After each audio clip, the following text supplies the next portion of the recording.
Top of the hour right now and continuing breaking news coverage on the downing of a U.S. F-15E fighter jet. I'm Reed Cowan. Okay, so in the last couple of hours, American forces literally putting their lives on the line to save the lives of the pilot shot down over Iran. And here's the headline that at least feels like a preliminary exhale in this story. 2 U.S. officials confirmed to CBS News one crew member from a downed F-15E has been rescued. Sources to CBS News confirmed the downing happened in western Iran. You're seeing right there where it happened. To be clear, while this specific jet is flown by a 2-member crew, we're still awaiting final confirmation about the number of crew on board.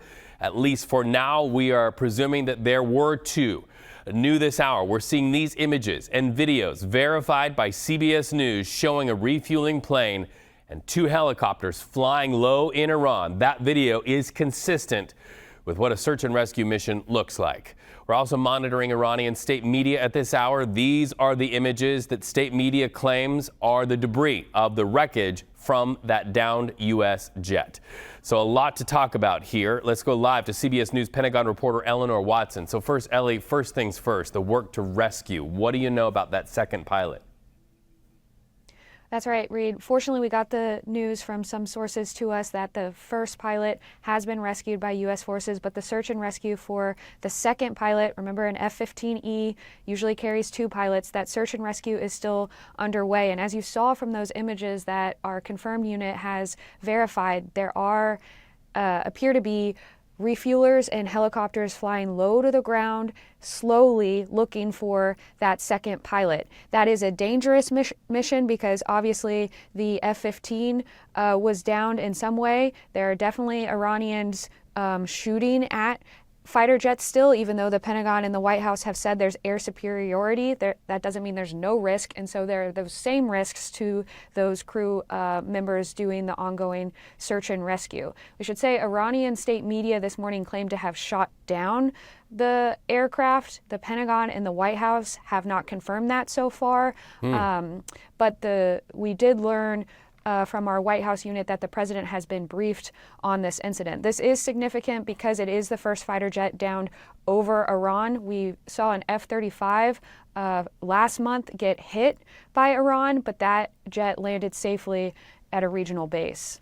Really, to state the obvious, but I think it's important to really underscore, is that unless one of those pilots takes a direct hit in the cockpit, they do have the procedure to eject, and that is what is presumed happened here, no? That is what we're assuming, considering the search and rescue has not been called off as far as we know. These fighter pilots are trained in missions like this. I mean, even if there's air superiority, they know there's still a risk, and they will have been trained to evade, even if they eject, to evade being captured. The search and rescue mission crew are probably made up of special forces also trained in this type of mission who are looking for any sign of the second pilot. It is such good news, Reed, that we have learned that the first pilot has been rescued by U.S. forces. All right. Ellie, thank you so much for that update. We appreciate you. Now let's bring in CBS News Middle East contributor Courtney Keeley, because Ellie raised what we're hearing from Iranian state TV. You're monitoring their messaging to the Iranian people. What are you hearing at this hour? Well, now the Iranian regime state media is doubling down, even with more claims. So instead of mentioning anything about this rescue or what's currently happening, information coming out from the U.S. military, we're now hearing from Tasnim, which is really the Iranian Revolutionary Guard, semi-official propaganda channel, and they're saying they've downed a second plane. Now that's completely unconfirmed, and but they're doubling down. Basically, they're saying that this is because of their new air defense systems and the superiority. We heard them earlier saying that they put an offer of a bounty on the head of these of the pilot of these 2 crew members that have likely been in the jet that was downed. We do have confirmation, as Ellie said, of one rescue. We are waiting if there was a second crew member and that confirmation. Meanwhile, the Iranian regime is really just pumping out more information, whether it's complete disinformation. We have to search through that. I can tell you a little bit about the area. Now, this is Zagros mountain range. And if you look down, you look from like the north, going that like from the northwest down into the southeast, this Zagros mountain range is home to real tribal ethnic clans. And what they are is they're beholden to the regime because the regime still has an Iranian Revolutionary Guard Corps called the Fatah Corps that is there. They have put down protests in the past, as recently as early January, with mass arrests. And they're a specific ethnic group that we've never really heard of before, but so we don't really have to get into the weeds on that. But the downing of it, the propaganda, the Iranian Revolutionary Guard Corps now claiming more downing jets, one more, is really to show victory propaganda that the regime is strong and in charge. Now, whether they're in charge of some of this remote mountainous areas, whether they actually have this Fatah Corps available more in the rural and less in the urban part of this province, remains to be seen. But they do have tentacles out because they have arrested many of these tribal members and that are, and also clan-based family groups for protesting, not only just in early January before the January 8th and 9th, but in previous protests. So whether somebody would carry out the wishes of the Iranian Revolutionary Guard Corps and the Fatah Corps there, or they'd be scared not to, or they'd be working for the regime is unclear. So much is unclear right now. As you said earlier, we've got good signs early on, but the Iranian regime doubling down. Okay, Courtney Keeley, we know you'll be watching that closely, and they're reporting about a second jet down, not confirmed by CBS News. But we do appreciate that window into Iran and that Iranian state media, which is oftentimes very heavy-handed there. So let's go live outside the White House for more on this with CBS News correspondent Natalie Brandt. Natalie, anything yet from the president?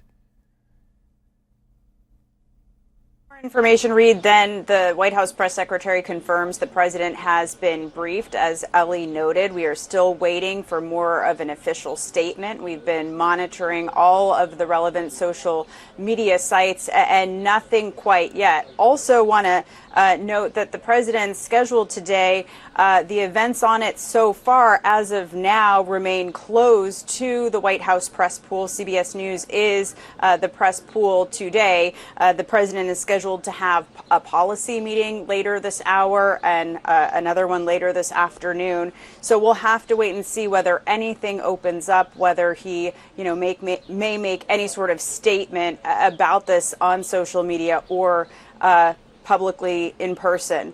Ahead of the news breaking this morning, the last post we had from the president focused on the Strait of Hormuz, saying with a little more time, we can easily open the strait, take the oil, and make a fortune. And late last night, he once again threatened some of Iran's infrastructure, saying that the U.S. military hasn't even started destroying what's left in Iran, bridges next, then electric power plants. New regime leadership knows what has to be done and has to be done fast. Again, another threat ahead of this deadline that the president had set late last week of April 6th for the new regime.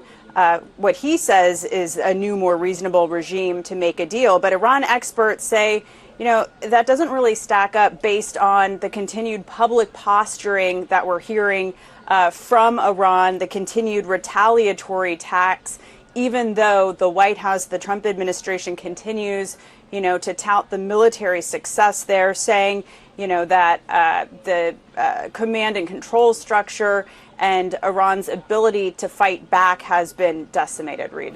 Well, had this news not broken about a downed U.S. jet in Iran, one of the lead headlines between you and I would have been the president's own budget just out today, boosting in great amounts Pentagon spending. Of course, we know Congress controls the purse strings for the United States. Are we getting any lawmaker reaction on what's happening in Iran relative to that?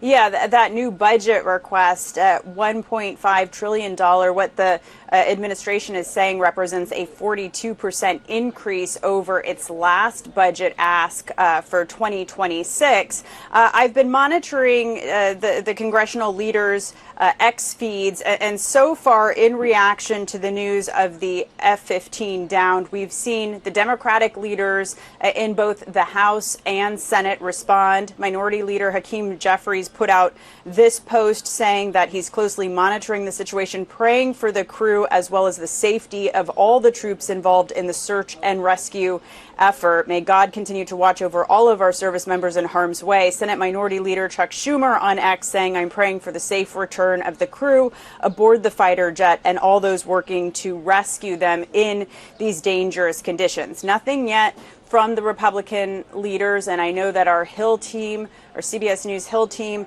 has reached out to all members of the Gang of Eight, that's congressional leaders and the top members on those relevant committees. So we're monitoring new reaction, but of course, details, Reed, still coming in. All right, we know you'll have them. Continuing coverage right here on CBS News 24/7. Natalie, good to talk to you after the downing of that American jet over Iran. Meanwhile, still ahead, we're talking domestic matters as well. A March jobs report is out, and it's a little sunnier than some people thought it would be. You're watching CBS News 24/7. We're back after the break.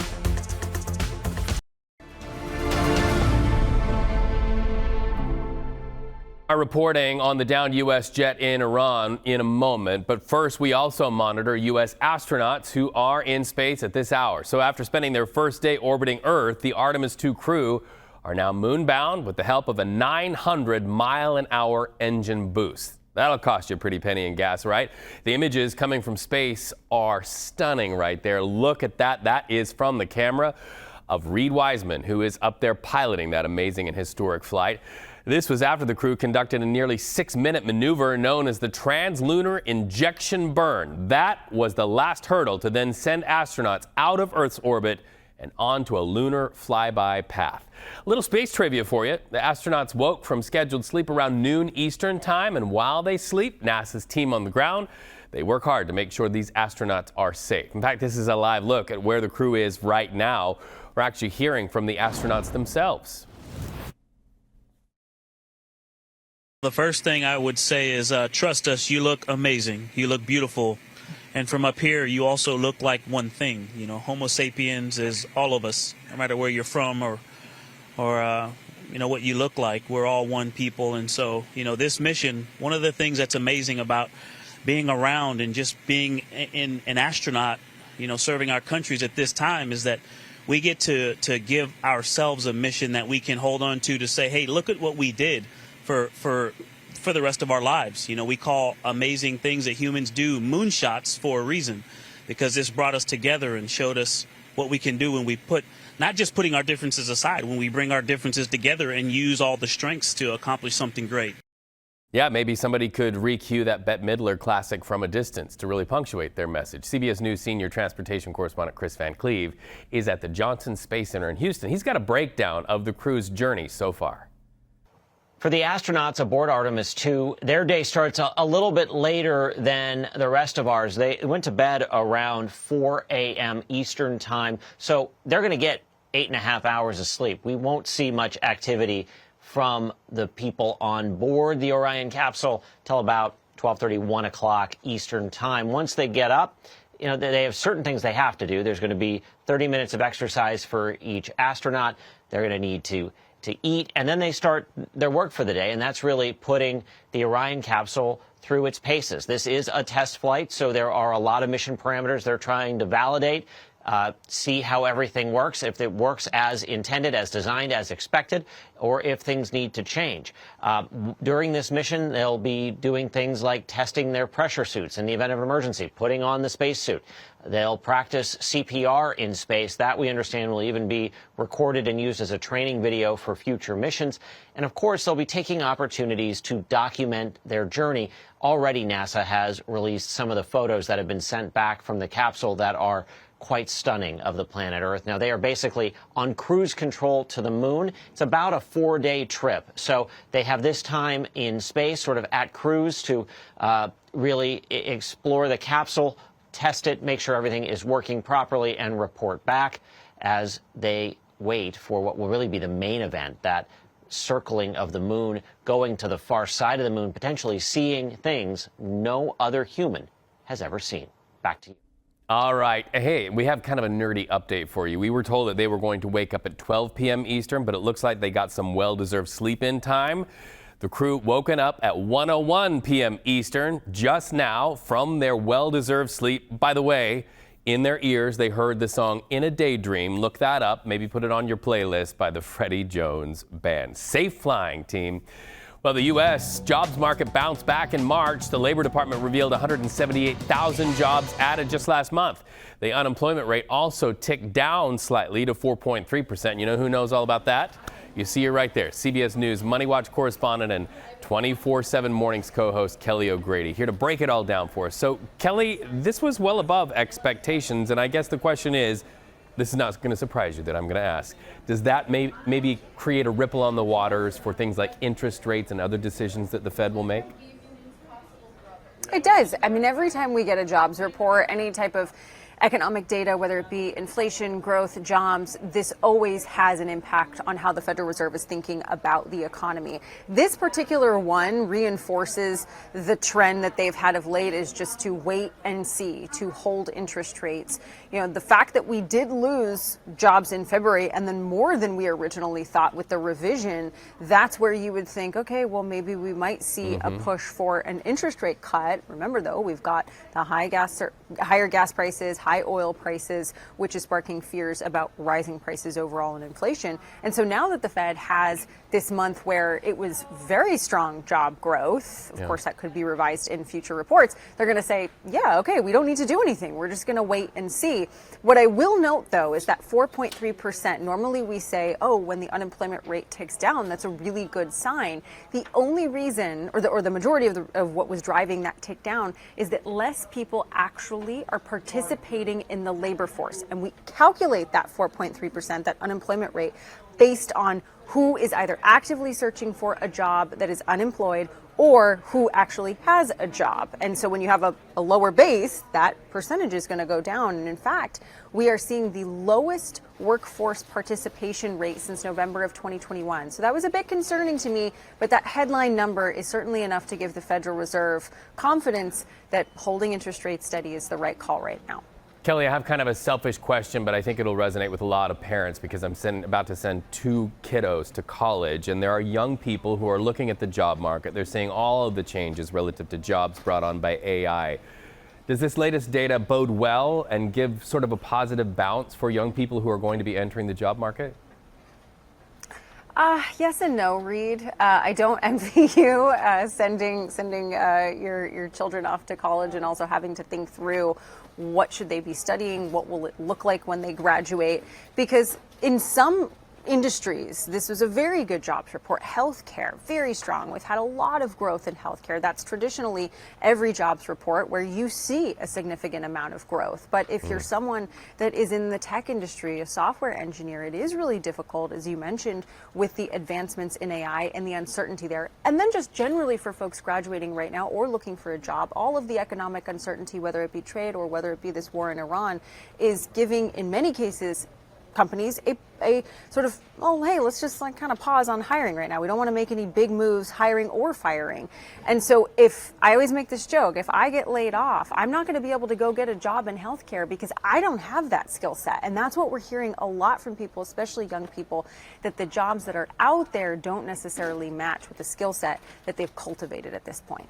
That's why pivot is so important. And by the way, one of my kids is going to college in New York, and I'm going to give him your number. If he gets in trouble, he's calling you, Kelly O'Grady. Thank you so much, my friend. Happy Friday to you.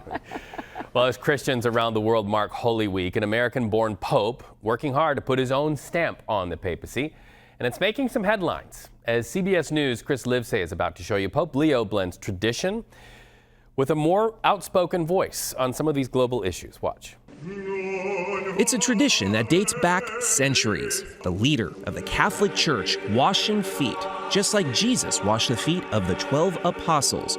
Only Pope Leo is doing it his way. These are the feet of 12 priests. A return to tradition after his predecessor, Pope Francis, chose to wash the feet of prisoners instead.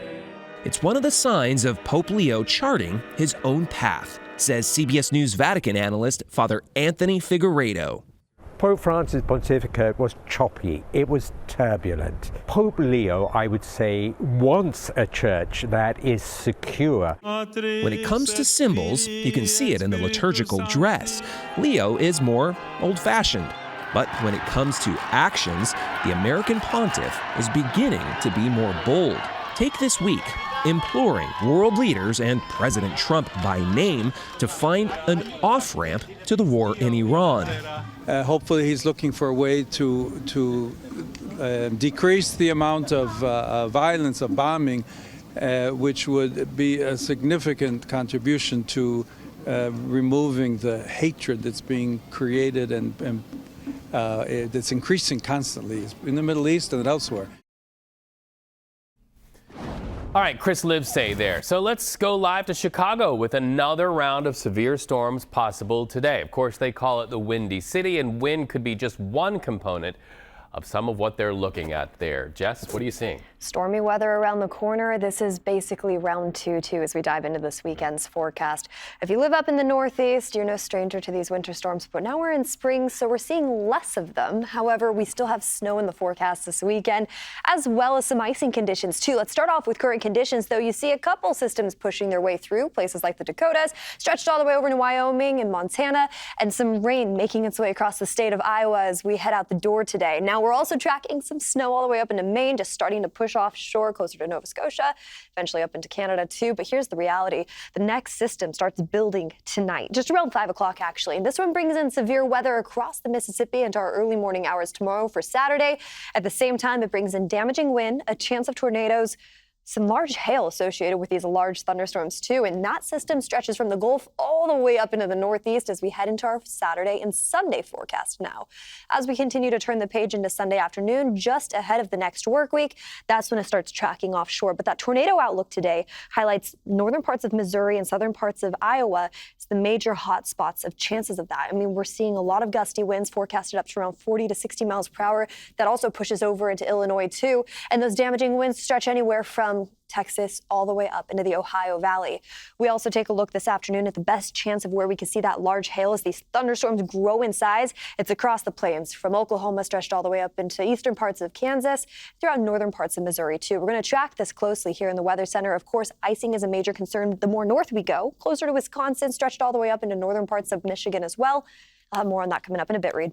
Jess, thank you so much. Continuing CBS News 24/7 coverage on the downing of a U.S. fighter jet over Iran and the frantic search to recover the pilots in that case. One pilot found. Now we're waiting to hear about a potential second pilot.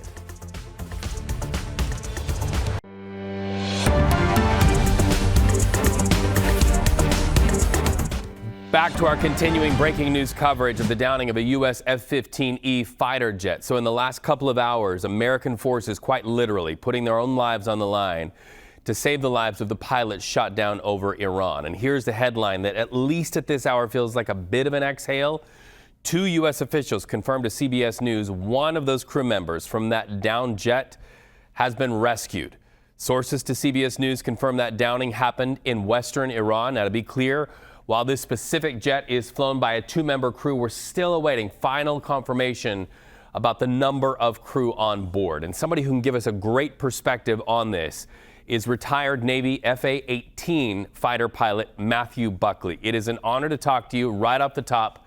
Let me say thank you for your service to our nation. I know that when you get word of breaking news like this, your heart just has to sink. But you also have a sense of what could be happening right now as our own military personnel put their lives on the line to try to find that second pilot.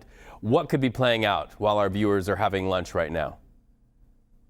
Well, what is playing out right now is a well-oiled machine. From the instant this aircrew broadcast Mayday over the radio, or the instant they pulled the ejection handles, friendly forces knew we had an aircraft down and we had aircrew in trouble. So what goes into action is a CSAR plan, Combat Search and Rescue.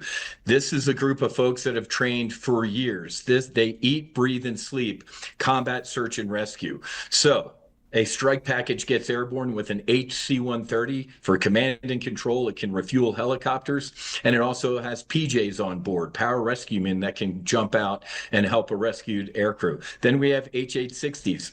Pave Hawks, those are the search and rescue helicopters that go in. Then we have the A-10s, they're called Sandy, that can provide suppressive fire. And then obviously we have drones and other assets as well. So this is a well-oiled machine, combat search and rescue. They have been planning for this. And I'll be honest with you, based on, I think the last sortie count, over 10,000 target sets hits. The fact that we haven't had any of these before is a testament to the power of the United States military and our operations. You know who I thought of when I heard of the downing of this are the parents, the family who are back home here in the United States. They are literally somebody serving our nation over there in Iran. I want to get your feeling on that, but first of all, I really want to get a sense of the two pilots who we presume ejected. Do they wear anything that helps the searchers actually be able to look for them? I'm thinking of avalanche rescue scenarios where oftentimes hikers are told or skiers are told to wear something to send out a signal so that we know their location. Is that the technology that can save lives?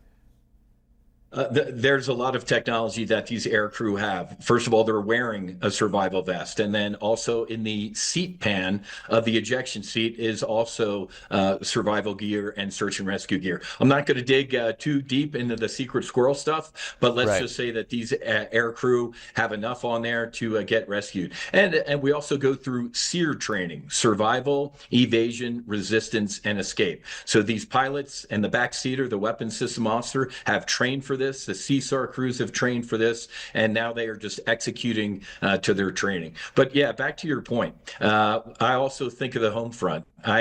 We all had to write a letter to our parents, to my wife, that we kept in a safe. And God forbid, if I had been shot down, I flew combat sorties over southern Iraq. There's a whole process that goes into place. There's a binder right on the duty officer's desk. Hey, we just lost an airplane and an air crew. They open up and they go to tab 1, and they go through a strict process on how to notify people. But yeah, there's obviously the friends and families of these air crew know most likely the squadron, and phones are lighting up right now. So it's a good Friday so far that we've got allegedly the pilot, but let's hope on this Easter weekend we can get that second air crew. I join you in that prayer. Of course, we know that these are moments that I think should, at a minimum, transcend how anybody feels about what's going on in Iran, because these are two American soldiers here.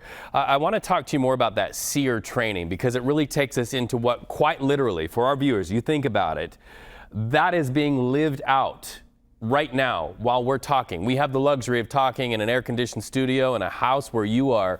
But quite literally, lives are on the line at this very moment. Once they eject, once they're on the ground, is it run or is it hide and wait to be found?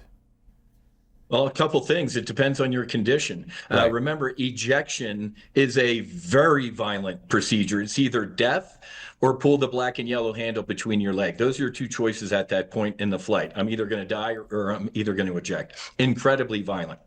I saw a video, if you remember, 3-4 weeks ago, 3 F-15E Strike Eagles were shot down accidentally by Kuwaitis. I saw a video of one of the, I think it was a backseater, sitting in a Kuwaiti SUV in the backseat, and his hand was pretty mangled. So it depends on the condition of these aircrew, what they're able to do.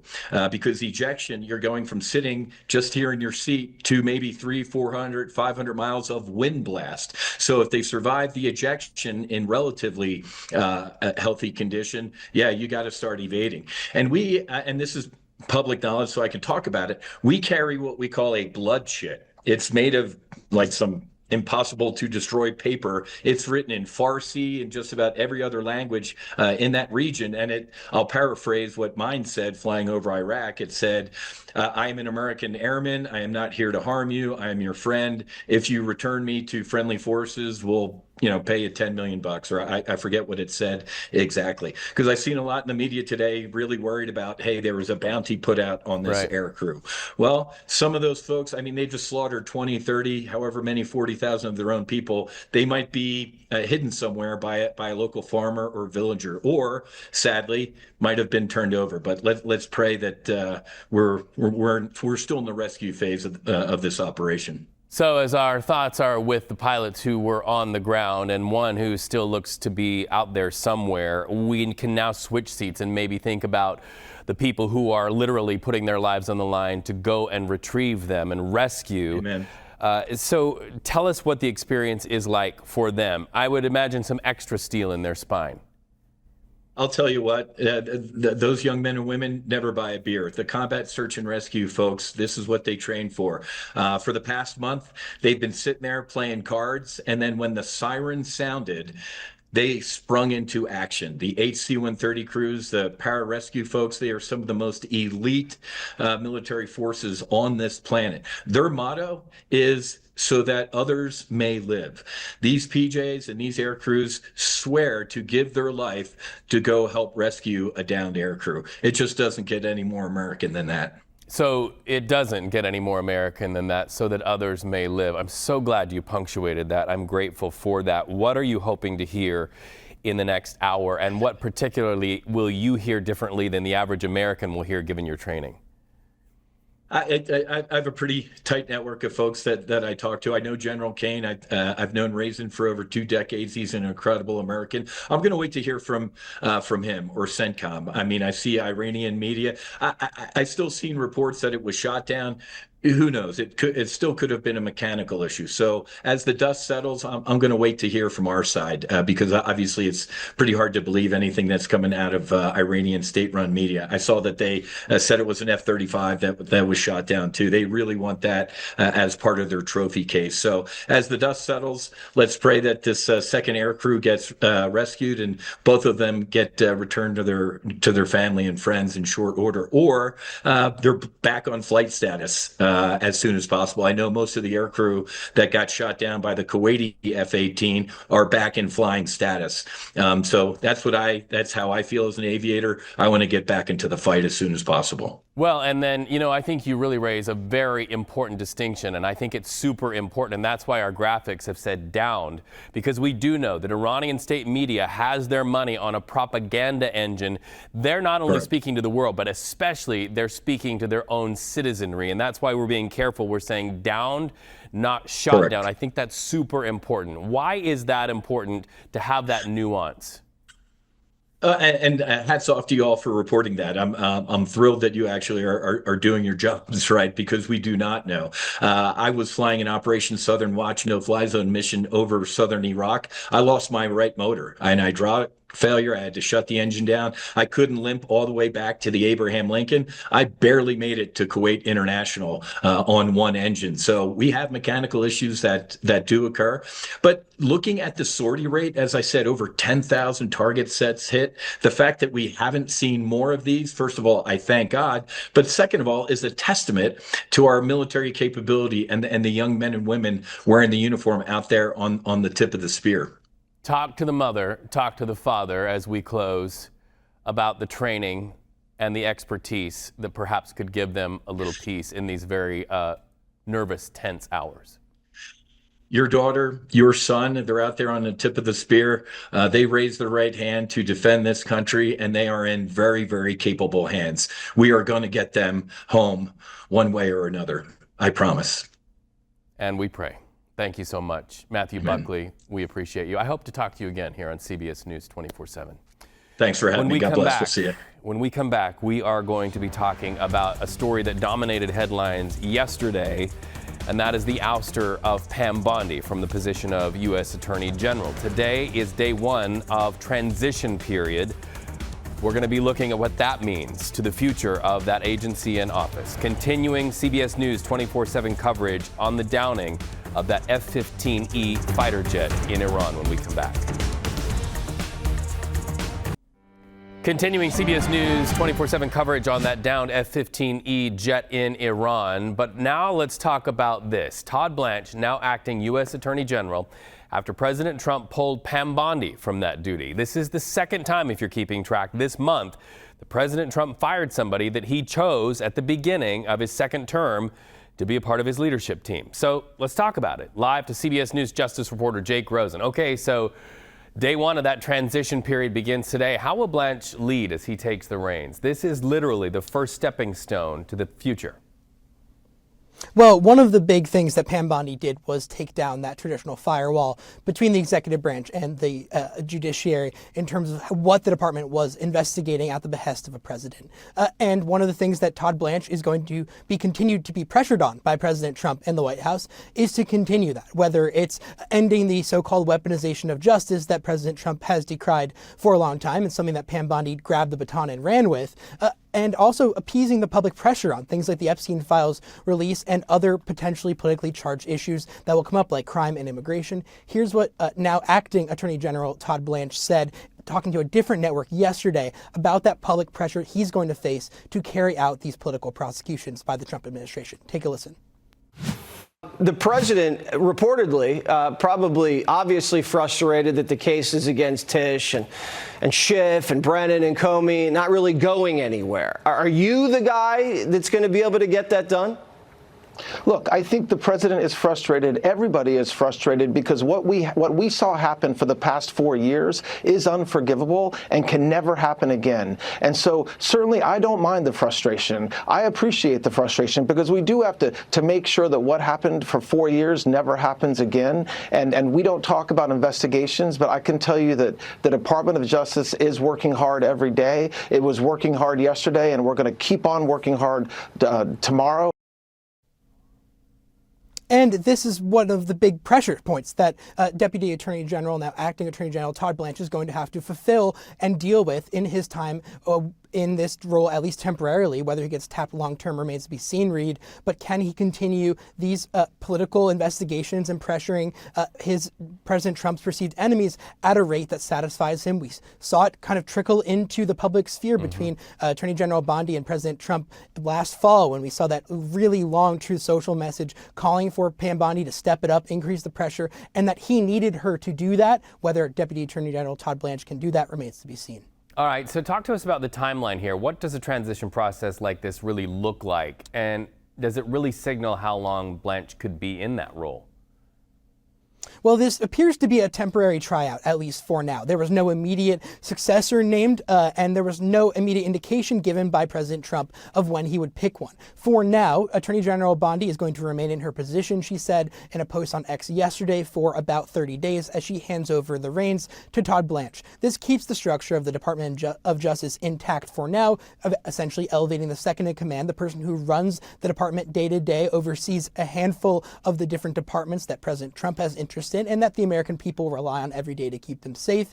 And Blanche can stay in this role for a couple of months without needing any kind of Senate confirmation. It's in this period, I would assume, Reed, from now through the beginning of the fall, of whether Deputy Attorney General Todd Blanche, in this acting capacity, can keep up the rate of keeping crime down, something President Trump has really emphasized, keeping these political operations going on within the department, which are unprecedented, but yet necessary for President Trump to be satisfied with what's going on at the Department of Justice, and whether going into the midterms and potential Democrat investigations that would start early next year, if Democrats can win any of the houses in Congress, you're going to want, if you're thinking about this as potentially President Trump would be, your former defense attorney who stood next to you every day during that criminal trial in New York and stood next to you and has done repeated television interviews in the last year and a half, are you going to want that person or somebody else in the hot seat when your Department of Justice gets put on one potentially starting early next year? Well, and certainly another question I have is, how will he navigate the public's thirst for the full release of the Epstein files, and also many members of Congress who would like the same? Jake Rosen, thank you so much. Good to talk to you. When we come back, a Michigan fan with Down syndrome going to the Final Four. We love this story. Your stories in your communities on CBS News 24/7. All right, welcome back to CBS News 24/7. We are watching this story in a CBS News exclusive. Democratic Senator Tammy Duckworth demanding the TSA reinstate a policy requiring flyers remove their shoes while passing through airport security screenings. In a new letter addressed to the TSA's deputy administrator, the Illinois lawmaker claimed former DHS Secretary Kristi Noem likely decided to enforce a shoes-on policy without consulting the TSA itself. And Duckworth says that directive was reckless. DHS and TSA officials not responded to CBS News' request for comment. Some doctors are trying to make hospital stays more bearable. CBS News' Tina Kraus reports they're making strides by giving patients a digital getaway by virtual reality. Hospital rooms can feel like a maze of beeping monitors and endless waiting, but some patients are getting a chance to make a virtual escape. Tina Hunt is heading to the zoo with the help of a VR headset being tested at a hospital in England. To take yourself out of the hospital environment and into something that you enjoy, or maybe something that you want to experience new. You may not have seen a lemur. Studies have found immersive VR significantly reduces anxiety and stress in patients, especially before procedures or during long waits, making them feel less pain and more comfort. It calms down a lot of their anxiety. It just allows them just to escape the four walls of their hospital ward for like 20 minutes. It just brightens up their day. Hunt has had lots of hospital stays and says the VR journeys, taking her to all sorts of places, help her forget the clinical setting while she waits for treatment. I'm currently just stood on a path which I've always wanted to visit. It's like you're there, I can hear the bird song. The hospital's tech team uses 360-degree cameras to capture sights and sounds from popular spots. Well, it's like having a TV right in front of you. Aiming to make trips so realistic, patients can check out for a few minutes without ever leaving their hospital room. Tina Kraus, CBS News, London. Listen up, Busted Bracket Brigade, which includes most of you, from 68 teams to just 4. Indianapolis is ready to host Illinois, UConn, Arizona, and Michigan.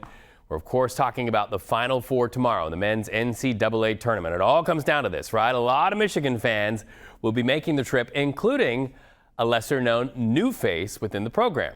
CBS News Detroit's Jack Springate shows you he's making quite an impact in today's Eye on Us. Well, around the same time, transfers like Yaxel Lendeborg, Elliot Cadeau, and Adai Mara were first setting foot on campus. The team was also introduced to Grayson Vasquez, a 9-year-old boy with Down syndrome. In a season full of memories most other fans only saw from their seats or on TV, Grayson got to celebrate them behind the scenes with a team that also celebrated him. 1, 2, 3. Relentless. Approach. From closing out practice to closing out the tallest player in program history, Grayson was no ordinary fan. And we attended all the home games. Grayson was able to see them coming in and out of the tunnel. After every practice, they would always come and interact, especially with Adai Mara, making him slam the ball, working on free throws with him, etc. So.